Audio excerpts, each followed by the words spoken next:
High guys, welcome to my new blog.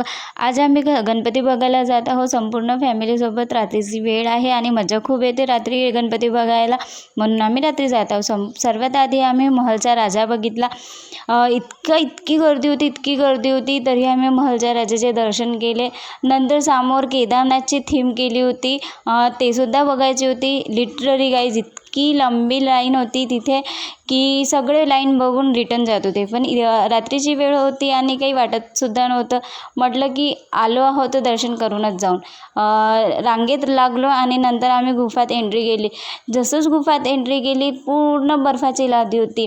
Literally guys असं वाटत होतं की केदारनाथमध्ये आलो आहो. नंतर भोलेनाथाचे दर्शन केले आणि तिथेच गणपती बघितलं. इतकं सुंदर केदारनाथचं तिथे लुक केलं होतं आणि बर्फाची लादी होती.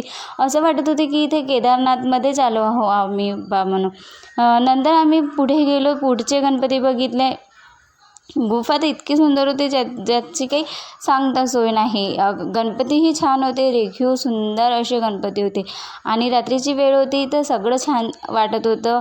वातावरणही छान होतं आणि आम्ही संपूर्ण गणपती बघितले. नंतर शेवटचा गणपती बघितला, एन्जॉय केलं छान. नंतर घरी आलो. ब्लॉग चांगला वाटला असेल तर लाईक करा, शेअर करा आणि